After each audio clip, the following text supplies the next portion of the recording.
All right, everybody, welcome to the Coach's Corner. A little bit of a different start here on a Wednesday evening. Coach, what is happening at the 50-yard line on your football field? We have our weekly Wednesday old lineman get-together that has progressed from staying after, hanging out on the bench outside the locker room a few weeks back to last week, bringing a bunch of Dr. Pepper, very healthy stuff for the linemen, drinking that on the bench. And then now this week they've brought their chairs and their coolers with Dr. Pepper and Twinkies, donuts, and the usual lineman food. And they're doing some lineman bonding out there, which is great to see. Oh, yeah, you can't really beat that, can you? That's Can't. fantastic. Very healthy, but they're young. What are you going to do? Yeah, burn it off. It's like, have you seen the movie, what's the one? It's one of my favorites, and I can't think of it now. Dazed and Confused. Have you seen Dazed and Confused? Long time ago. Long time ago. Well, I'm sure they're not doing the same thing that they were doing in that movie, but the scene kind of is reminiscent. That's awesome. Offensive linemen, man, they're a different breed. Yep. And it's good to see them getting along and hanging out and that's great. Enjoying fall. All right, well, we're back here with the Coach's Corner, and it is fall. It's a little brisk here today. The weather is, it didn't rain. Did it rain during practice? Probably Nope. Not today. But it's, the weather's unpredictable, and, that's kind of playoff football. You just never know what it's going to be like. So a little bit quicker practice today, or the day's getting shorter? Practice is shorter, trying to trim off. Each week we play, shave a little bit off, and keep the guys fresh because, it's a long season. So it's a grind. And there's not much they wouldn't know about what you're doing, I would imagine. If they don't know it now, it's like, wow. Yeah, you work on some tweaks, for each week, and then spend a lot of time defensively on what we want to do and go through that stuff. But, you cut down a lot on drill work and, reps overall and shorten things up a little bit. Sure, right. All right, well, let's recap. Last Friday, level 1, big win, 56 to, what was it, 20, what the heck was 9. it? Oh, that's right. It was 56 to 9. A safety. It was 56 to 2 for a while. Yeah. That would have been, you know what scoregami is? No. Okay. Well, you guys can look it up. No, it's in the NFL when there's a place called scoregami. So if there's a final score that has never been done before, it's called scoregami. So 56 to 2, has that ever been done in high school ball? I'm sure it has. It has to. It's got to. Yeah, high school football. Probably not in the pros, though. Anyway, I digress. So 56 to 9, they did add a touchdown later. Yep. What can you tell us about that game? My goodness.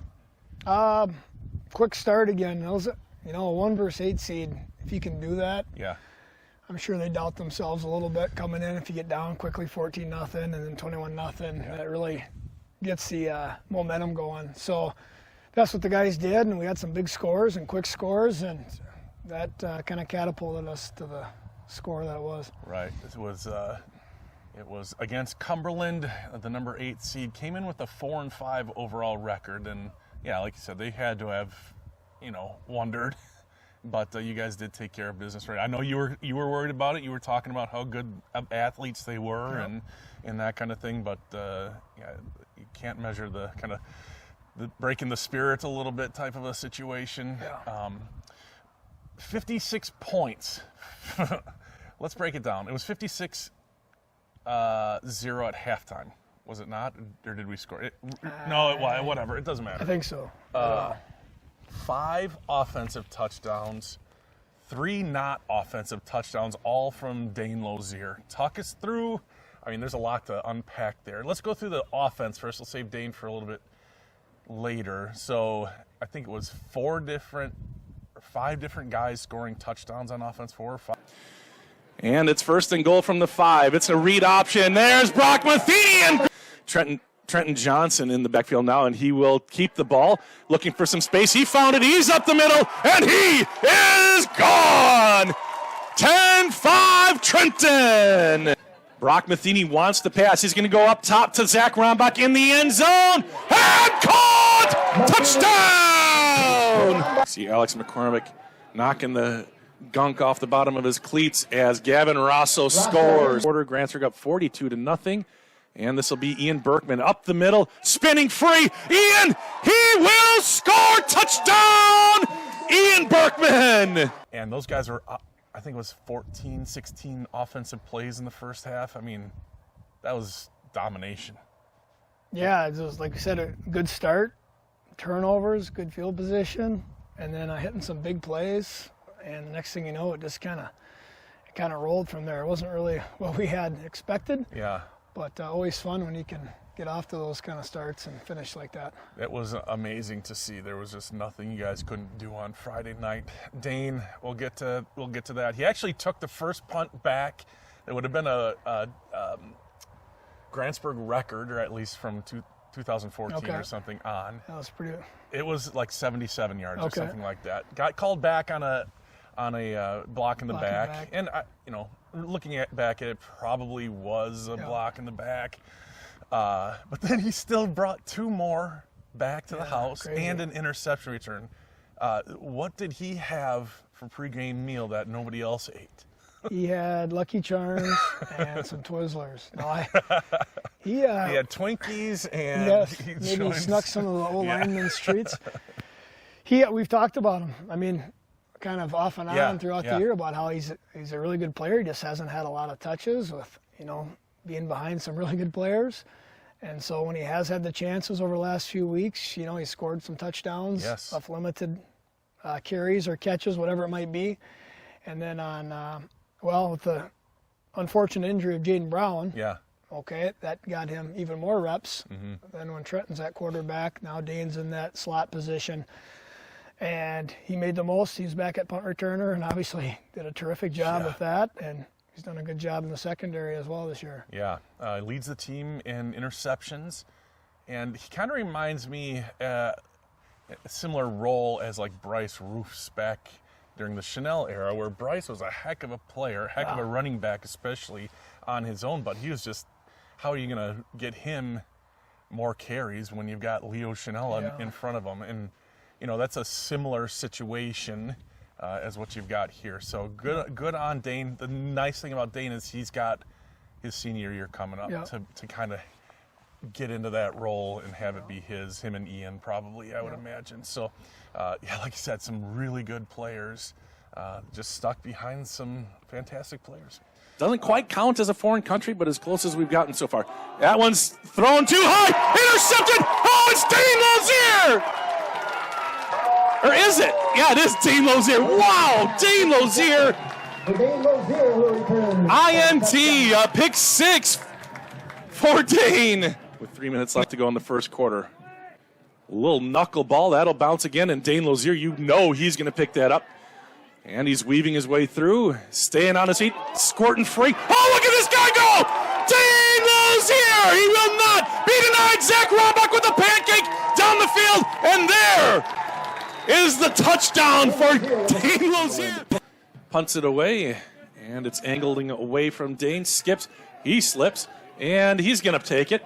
Sidesteps, coming to the near side, switches the ball. He's at the 40. He is going to careen toward the sideline, stays in bounds. Oh, boy, look at him go! Zach Roebuck clears it, and he is in for another punt return touchdown, Dane Lozier. Take a look ahead, and at the same time we can look in the past because you're taking on Ladysmith. Ladysmith, you guys beat them 43-16. I think that was the final score. A couple weeks ago in the rain and the wind. And again, we don't know what the weather's going to be like. It looks like the rain might hold off. It might rain in the morning and be okay at game time. But it looks like it might be a little bit windy, which obviously can affect the passing game as well. So what can you tell us? How do you prepare for a team that you just saw? And how do you get the guys right when you just had kind of a blowout win at the end of the regular season?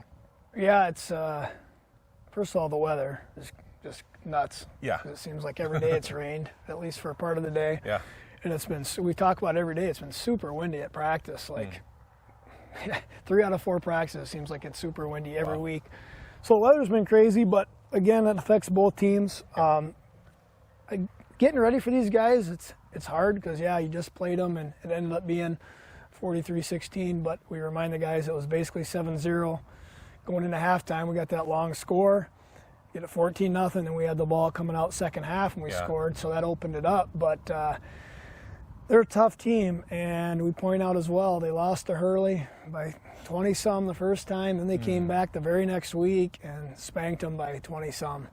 So it shows that they're going to have confidence that they've done it before and they can do it again. And so I think our guys understand that point and understand that, they got good athletes that can be game breakers, and we got to kind of, like last time, bend but not break and not allow those big plays. Yeah, that makes a lot of sense. And it's playoff time. I mean, if you looked at the first round, there were a ton of upsets. 8's beaten 1s, 7 beaten 2s. Like, it's the playoffs, and Ladysmith is definitely no slouch of a team. They really bring it through the air, don't they? And we didn't really get to see that night. I don't think they ever tried anything over, say, 15 yards in the air, and I know they've got that in their arsenal. So I'm sure you were practicing that back then. Do you just re-emphasize that, or how do you? Yeah, we go over, some mistakes we made and some things, they did really well, and try to take those things away, and then obviously plan for, okay, here's what else they can do, because they didn't get a chance really to show that with the weather being so bad. Their quarterbacks had an outstanding season, 20-some touchdowns, 1 interception. The receivers are all really good. I mean, that's not normal to have 4 guys out there that make plays like they do. Right. And they got some good interior linemen that complement their pass game well. So they're kind of well-rounded, and that's why they've had a good season. Yeah, their quarterback, his touchdown total is better than any quarterback in Grantsburg history this year. So really phenomenal. I mean, that's a lot of touchdowns. I don't know what he's coming into the game against us. I think he was at 22. I'm not sure what he's at now, but it's a lot of touchdowns in 9 games or 10 games. He's really accurate.